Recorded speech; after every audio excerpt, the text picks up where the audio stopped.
It's time now for a look at least in local news. In the news, Georgia State Patrol investigating a fatal traffic crash that occurred in Wayne County on Monday, October 14th on Maxwell Road near the 100 block in Odom, Georgia. According to the Georgia State Patrol, the driver of the vehicle, 78-year-old Judith Brenner of Jesup, was traveling west on Maxwell Road in a side-by-side and struck a ditch. The side-by-side was traveling west on Maxwell Road. When it left the roadway, it hit a ditch. Side-by-side flipped over on its side as the driver was falling out of the vehicle, and the vehicle landed on the driver. Life-saving procedures were attempted but were unsuccessful.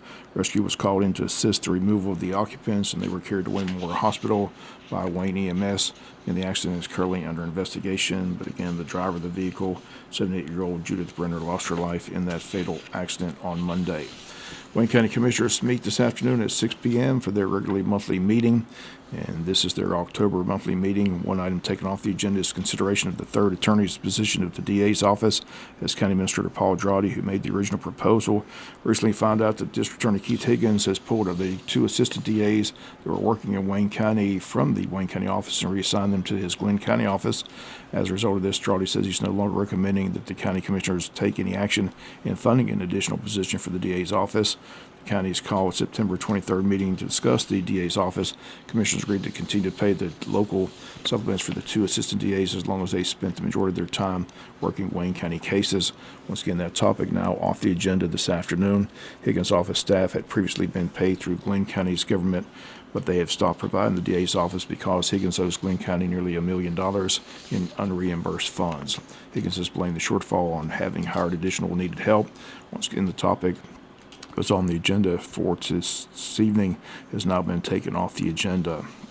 Under other items on the agenda today at 6 p.m. under old business, Lamar Echols, the director, will be on hand to consider and approve update on the pickleball courts that was tabled from their August 22nd meeting. Under new business, Bill Schumann, engineer, will be on hand to consider and approve a TIA project contract. The engineer Brandon Purcell on hand for two items: consider and approve bids for Linden Drive and Bluff Road, and consider and approve bids for J.C. Hamilton Road. Also on the agenda, consider and approve resolution authorizing the filing of an application with the Department of Transportation for Wayne County Transit. The fire chief Jared Huffman and E911 Supervisor Amy Robertson on the agenda to consider and approve radio towers. Patrick Parson, EMS Director, on hand to consider and approve EMS generator. Consider and approve resolution requesting financial audit of the accounts from the DA's office. Consider and approve a plan for Wayne County Transit. Consider and approve resolution for the Altamont Leisure Service Authority to apply for a grant. And Building Inspector Kyle Jones on hand to consider and approve building permit fee schedule. A couple of board appointments, items with the administrator, items with the commissioners, items with the county clerk, all that taking place today at 6 p.m. at the county commissioners meeting room. WIFO will be on hand. Have a full report for you tomorrow on the local news. We'll be back with more local news right after this word from our sponsor, the commercial messages, so please stay tuned. Early voting underway, and it continues all the way up until November the 1st, with the general election set for Tuesday, November the 5th. Wednesday, another nice turnout here in Wayne County as another 874 registered voters cast their ballots, bringing the two-day total in Wayne County to 1,801. Early voting continues today from 8 a.m. to 5 p.m. at the election building located at 306 East Pine Street in Jesup. Early voting Monday through Friday from 8 a.m. to 5 p.m. There are 2 Saturdays of early voting throughout this period. This Saturday, October 19th, and next Saturday, October 26th. The time of the Saturday early voting is from 9 a.m. to 5 p.m. Here, a locally contested race for County Commissioner in District 5 between Randy Franks and Princess Dial. Princess Dial joined us on the world-famous Bitch and Bob Show this past Tuesday. We've got candidate Randy Franks this morning on the world-famous Bitch and Bob Show. Once again, the election date is Tuesday, November the 5th. Today is Wayne County's homecoming parade in downtown Jesup, and again, it gets underway at 5 p.m. It's the same route as last year. It'll line up at the Bay Street near the fire station, proceed east on Bay Street, north on 1st Street, east on Cherry, and south on West Broad to Orange Street. Parade will feature the high school floats, the high school marching band, the homecoming contestants and their escorts. Then Friday night during the halftime of the home football game against BC, the Queen and her court will be crowned. Here are the contestants in the parade, and they will be on hand Friday night. April Beasley is escorted by Nicholas Thomas. Larson Chan is escorted by Tate Altman. Maya Frazier is escorted by Jordan Jones. Vanna Lamb escorted by Haddon Mixon. Jada Dent escorted by Gavin Orvin. Cadence McIntyre escorted by Landon McReady. Adeline O'Neill escorted by Logan Scarborough. Addie Williams escorted by Rowan Blanton. Brinzy Williamson escorted by Jackson Kruger. Caden Sellers, escorted by Joshua Eby. Zatavia Wingard, escorted by Amir Spears. Gracie Vlosin, escorted by JoJo Long. Aria Woodcock, escorted by Isaiah Lee. Tristan Yawn, escorted by Bo Smith. And Azaria Wright, escorted by Reggie Jones. Once again, all those ladies and their escorts will be in the parade today. Parade gets underway today at 5 p.m. in downtown Jesup. Again, everyone is invited to come out and enjoy the parade. Then homecoming game Friday night at 7:30 JC Stadium. One of those young ladies will be crowned Wayne County's new homecoming court queen. We'll be back with some final news notes after this word from our sponsor, the commercial messages, so please stay tuned.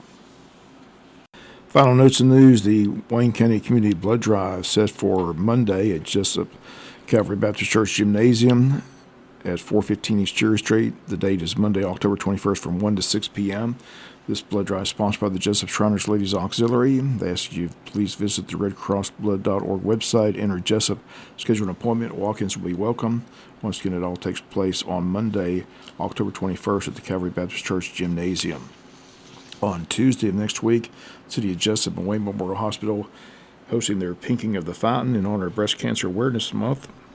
And the program will begin inside the Jesup Depot Community Room with refreshments at 12 noon. Ralph Hickox, Mayor of Jesup, will provide the welcome, followed by remarks from the two guest speakers, breast cancer survivors Deborah Wynn and Angie Sturgill.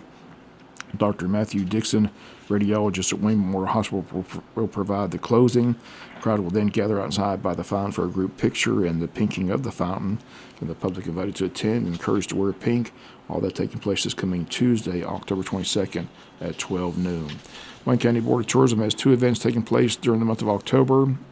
This Saturday, October 19th from 10 to 4, it'll be the Jesup Train Day Festival at the Arch at the Jesup Train Depot area in downtown Jesup. This is a family-friendly event celebrating the rich history of trains in our community with a variety of activities including model trains and local train history, displays in the Depot Community Room, the children's play area in the Depot parking lot, and a trackless train ride around the Depot area. Added this year will be a children's story time with Edna Ruth Williamson at 10:30 and Ask Andy the Engineer questions at 1:30. Train watchers can view train traffic from any of the three railfan platforms found in the Depot area as well. Vendor space is available at no charge for the event. Interested parties should contact the Tourism Board office at 912-427-3233 for more information. And the Big Buck Jamboree kicks off this Saturday, October 19th, and runs for 9 days up through October 27th. Hunters can hunt anywhere in Wayne County and in any county that borders Wayne County. Registration is $50, available online or at the Tourism Board office. There's a $5,000 guaranteed payout for first place in this contest, with the remainder of the payouts based on the number of entries into the event. Prizes and winners will be announced on November 2nd at their banquet, which will be held at the Under the Chandelier at 6:30. That date, November 2nd. For banquet tickets, table sponsorships, general information about the event, contact the Wayne County Board of Tourism office.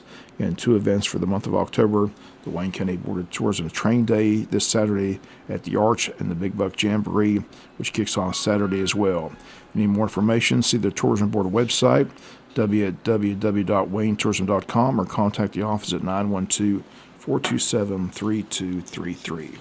And that's going to do it for latest in local news. Sports comes your way in a few minutes. Bob Morgan, have a great day.